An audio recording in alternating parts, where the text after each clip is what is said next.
Introduction: A nightmare in the ice. The Arctic is a place of silence, an expanse of endless white where life is carved from ice and hunger. The wind howls like a ghost, sweeping across the frozen tundra, carrying with it the distant cries of a predator that has ruled these lands for thousands of years. The polar bear, a beast built for survival, its fur thick and insulating, its body a machine of pure muscle and power. In this merciless world, it fears no rival, no wolf, no human, no storm can truly threaten its reign. And yet, today, as we watch this great hunter stagger across the ice, something is terribly, terribly wrong. Its once magnificent fur is matted, clumped together with something dark, something unnatural. It limps, favoring one side, and when it turns, we see it, a wound unlike anything nature intended. A gaping hole, like a honeycomb, carved into its flesh, a grotesque pattern of decay that seems almost designed. It's as if something has been burrowing into its body, consuming it in a way that isn't just horrifying but methodical. And in a way, something has. This is not the work of a rival predator. This is not an injury from a desperate fight over territory or food. This is something far more insidious, far more ancient. A force so small it cannot be seen with the naked eye, and yet so deadly it can bring down creatures 1,000 times its size. The enemy is bacteria, and once it has sunk its microscopic teeth into flesh, it does not let go. Welcome to the unseen war raging beneath the bear's skin, a war it is destined to lose. The invasion: how bacteria breach the fortress of flesh. To understand how something as tiny as bacteria can consume something as massive as a polar bear, we must first understand the battlefield itself: flesh. The human body, the body of a bear, the body of any living thing, it's all just a giant fortress made of cells, woven together like bricks in a castle wall. These cells are supposed to protect us, hold us together, keep us alive. But like any fortress, all it takes is a single weak point for the enemy to break through. For this bear, that weak point could have been anything: a scratch, a bite, a wound from battling another bear, or even something as simple as an infected claw slicing too deep while it hunted for food. Whatever the cause, the moment the skin broke, a door opened, and bacteria rushed in like raiders storming the gates. Bacteria are opportunists. They exist everywhere: in the ice, in the bear's fur, in the carcasses of seals it feeds on. Most of them are harmless, simply floating through life, minding their own business. But some are not harmless. Some see an open wound as an all-you-can-eat buffet. Once inside, they begin their work. The flesh eaters: how bacteria turn skin into sludge. The bacteria attacking this polar bear aren't just sitting around, waiting for a meal to come to them. No. They're working, breaking down tissue cell by cell, consuming flesh with terrifying precision. They do this with their ultimate weapon: enzymes. Think of enzymes like an acid drill. These tiny biological machines dissolve proteins, fats, and sugars, reducing solid flesh into a soup of nutrients that bacteria can drink up. If the wound was just a simple cut before, it isn't anymore. Now, it's a feeding ground. But some bacteria don't stop at digestion. Some bacteria, like Staphylococcus aureus, release toxins that actively destroy tissue.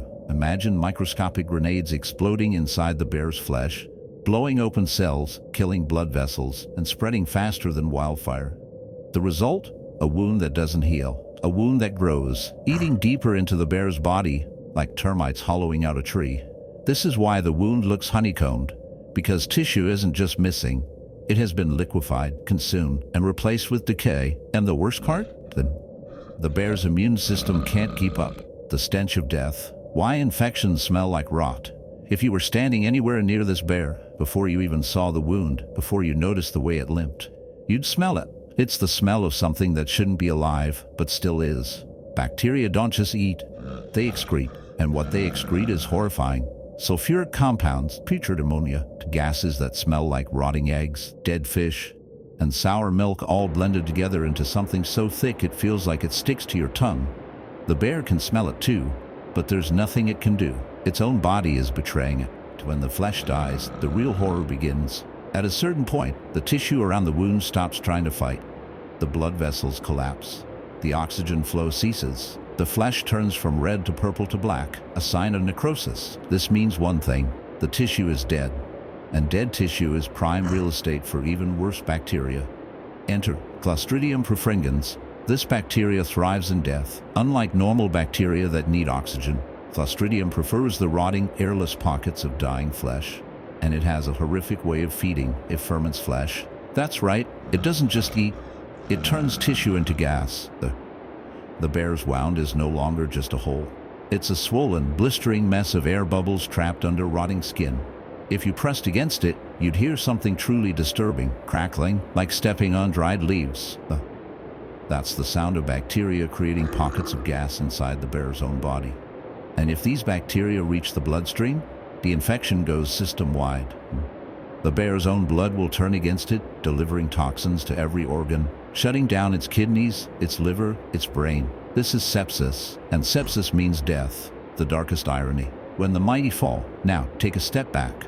This bear, this apex predator, this king of the Arctic, has been taken down not by starvation, not by another bear, not by the cold, but by something so small it cannot be seen. Nature is cruel, but it is also deeply ironic. And here's a thought for you. If bacteria had little voices, they'd be cheering right now. Tiny microbial warriors waving their victory flags, celebrating their conquest of a creature that was supposed to be unstoppable. And if that doesn't unsettle you, consider this. Every cut you've ever had, every scrape, every wound, had the potential to become this.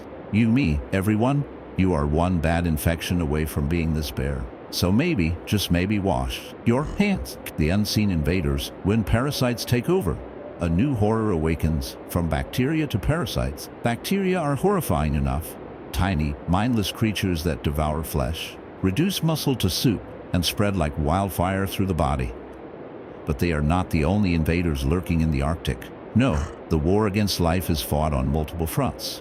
And if bacteria are the foot soldiers of decay, then parasites are the infiltrators. The assassins that worm their way into the body, burrowing deep, feeding for weeks, months, sometimes years, without ever being noticed. The polar bear, its body already ravaged by a bacterial infection, is not safe yet, not even close. Because while bacteria consume the flesh from the outside, parasites work from within.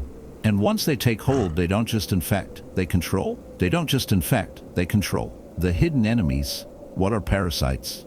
A parasite is different from bacteria. Bacteria kill indiscriminately, turning flesh into a feeding ground. Parasites are more patient. They don't always want their host to die, not right away at least. Instead, they prefer to live inside their host, using its body as a warm, living shelter. The Arctic, for all its ice and cold, is crawling with parasites. Some live in the snow, waiting. Some hide inside the bodies of seals, fish, or birds. And when a hungry polar bear takes a bite of infected prey, it is unknowingly inviting a new enemy inside. An enemy that will never leave. The worms that eat from the inside. The most terrifying parasites aren't the ones you can see. They aren't the fleas biting the bear's skin or the ticks clinging to its fur. No, the real monsters are the ones that latch onto the intestines, burrow into muscle, and nest inside the organs. Imagine this. Inside the polar bear's stomach, a larva hatches. It came from a tiny egg, swallowed with a chunk of seal meat.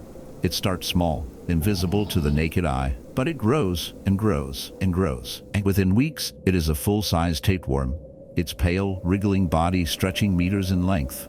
A living rope wrapped tightly around the bear's intestines, feeding off every meal before the bear can even digest it. This is Diphyllobothrium, the Arctic tapeworm, our site so efficient, so perfectly designed for survival, that it can live inside the bear for years, stealing nutrients, growing longer, laying eggs that pass through the bear's waist and into the ice, waiting for its next victim. And the bear, it never even knew it was there, at least not at first. The hunger that never ends. Parasitic infections don't kill their hosts immediately. That would be wasteful. And instead, they slowly drain the body, turning a strong, powerful creature into something weaker, slower, starving, but still alive. The polar bear, unaware of what's happening, eats more and more. It hunts desperately, consuming everything it can find, trying to satisfy a hunger that never ends. But it's never enough. The parasite takes what it wants first. The bear's body, once a perfect machine of muscle and fat, begins to waste away. Its fur grows thin, its energy fades, it tires faster, moves slower, loses fights it should have won. And then, the real horror begins. When parasites attack the brain, some parasites attack the brain. Some parasites aren't satisfied with just feeding. Some want control. Enter Toxoplasma gondii, a parasite that doesn't just live inside the body. It changes how the brain works. This parasite is found in rodents, birds, and other prey animals. And when a polar bear consumes infected meat, the parasite moves into its new home, the nervous system. It doesn't eat flesh. It doesn't drink blood. Instead, it rewires the host's brain. The bear begins to act strangely. It takes more risks. It stops feeling fear. It wanders into danger it would have once avoided. This might not seem like a problem until you realize what this means in the Arctic. A bear that doesn't sense danger is a bear that walks straight into human settlements. It fights other bears it should have avoided. It dies in ways it never should have, all because something microscopic got inside its head. The parasite's final trick, leaving the host. At some point, parasites must do what all life is programmed to do, reproduce. For some, this means laying eggs and waiting. But others have far more horrifying exit strategies. Some parasites, like nematodes, burrow out of their host when the time is right. Picture this: the bear, already weakened, suddenly feels something moving beneath its skin. Not in its stomach, not in its intestines, under the surface, inside its muscles, behind its eyes. And then, one day, it bursts through. A worm, longer than a human arm, erupts from an open sore, curling and twisting in the cold air, desperately searching for water, because its life cycle isn't done. It needs to get into the Arctic ice, where its eggs will wait for the next victim. The bear, exhausted, collapsing from the agony, watches as something that was once inside it writhes on the ice before slithering away. It never even knew it was infected, until now. The cold, uncaring truth. The Arctic is beautiful, a world untouched by time, ruled by predators so strong that nothing in the frozen wild dares to challenge them. And yet, the deadliest threats are not the ones with claws. They are the ones we cannot see. Bacteria consume from the outside, parasites infiltrate from within. And no matter how strong, how fast, how powerful an animal is, it can always be taken down by something too small to fight back against.